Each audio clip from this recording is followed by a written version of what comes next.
சதக்கா அப்படின்னா ஒரு சிறிய உதவி, ஒரு பெரிய நன்மை. அப்போது அன்பான சகோதர சகோதரிகளே, இன்னும் நாம் என்ன பேச போகும் தலைப்பு அப்படின்னா சதக்காவின் மகத்துவம். அப்போது ஒரு கேள்வியோடு நான் தொடங்க விரும்புகிறேன்.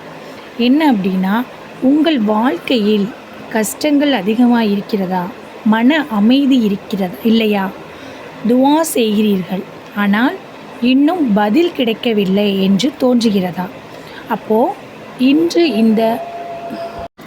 இந்த வீடியோவை முழுவதுமாக பாருங்கள். அதாவது சதக்கா அப்படின்னா வெறும் பணம் கொடுப்பது மட்டுமல்ல, அல்லாஹுடைய திருப்தியை நாடி செய்யப்படும் ஒவ்வொரு நற்செயலும் சதக்கா தான். நபி ஸல்லல்லாஹு அலைஹி வஸல்லம் அவர்கள் கூறினார்கள், ஒரு புன்னகையும் சதக்கா தான். ஒரு ஆளை பார்த்து நீங்கள் முஸ்லீமாக பார்த்து சந்திச்சிங்க அப்படின்னா, அது ஒரு சிரிக்கிறீங்க இல்லையா, அதுவே ஒரு சதக்கா அப்படின்னு சொல்கிறாங்க.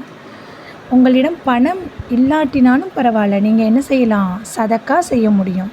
அது எப்படி செய்யலாம் அப்படின்னா, ஒரு பசியானவருக்கு உணவு கொடுங்கள். தாகமாக இருந்துச்சு அப்படின்னா அவங்களுக்கு தண்ணீர் கொடுக்கலாம். வயதானவர்களுக்கு சாலையை கடக்க உதவலாம். நல்ல வார்த்தைகளால் ஒருவரின் மனதை மகிழ்ச்சியும் படுத்தலாம். அப்போ இதெல்லாம் எல்லாமே என்னது? அல்லாஹுடைய மதிப்புமிக்க நற்செயல்கள் இது எல்லாமே. என்ன இதுக்கு ஒரு சம்மந்தமாக ஒரு கதை என்ன சொல்லலாம் அப்படின்னு பார்த்தீங்கன்னா, ஒரு சிறிய சதக்காவினால் வாழ்க்கையை மாற்றிய கதை அப்படின்னு தான் சொல்ல போகிறேன். ஒரு ஊரில் மிகவும் ஏழ்மையான ஒரு மனிதர் வாழ்ந்து வந்தார். அவர் என்னென்னா, தினமும் கூலி வேலை செய்தால் தான் அந்த குடும்பத்திற்கே உணவு கிடைக்கும்.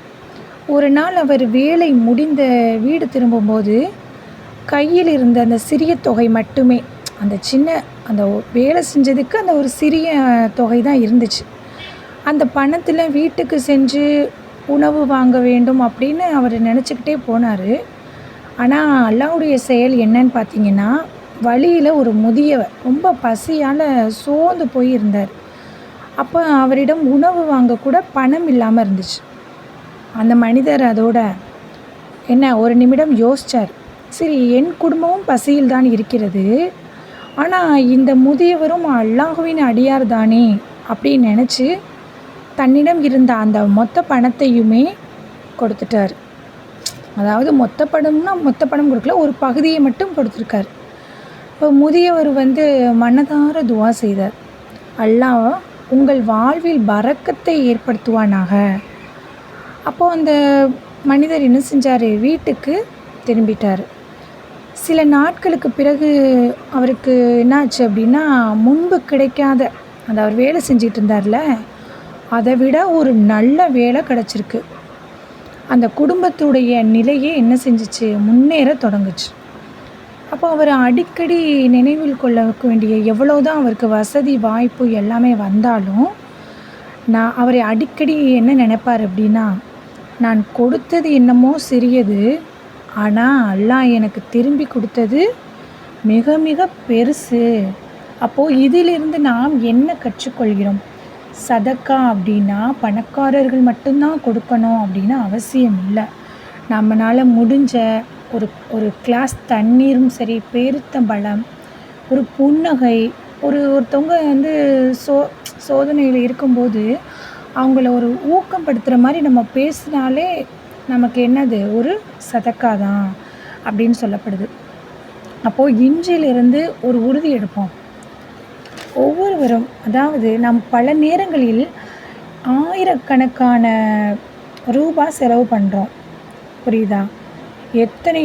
எத்தனையோ அமௌண்ட்டை வச்சு என்னென்னமோ வாங்குகிறோம். ஆனால் ஒரு ஏழை ஒருவருக்கு 10 ரூபாய் கொடுக்கும்போது மட்டும் நம்ம என்ன பண்ணுறோம்? யோசிக்கிறோம். அப்போ அல்லாஹ் நமக்கு கொடுத்த செல்வத்தில் ஏழைகளுக்குமே உரிமை இருக்குது அப்படின்னு நம்ம மறந்துடக்கூடாது. சதக்கா செய்வதனால என்ன பலன் அப்படின்னா, அல்லாஹுவின் அருள் கிடைக்கும், மன அமைதி அதிகரிக்கும், பாவங்கள்லாம் மன்னிக்கப்படுவதற்கு இது ஒரு காரணமாக இருக்குது. ஆனால் மறுமையில் பெரிய கூலியும் என்ன செய்வோம்? பெறுவோம். ஆனால் ஒரு விஷயத்தை நினைவு கொள்ளணும். சதக்கா செய்த பிறகு அதை மற்றவர்களிடம் சொல்லி நம்ம என்ன செய்யக்கூடாது? பெருமை பேசக்கூடாது. ஏன்னா இது அல்லாஹ்வுக்காக செய்த செயல். அப்போ அல்லாஹ்வுக்காகவே இருக்க வேண்டும்.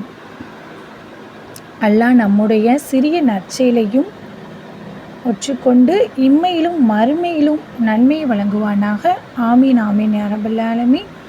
அஸ்ஸலாமு அலைக்கும் வரஹ்மத்துல்லாஹி வபரகாத்துஹு.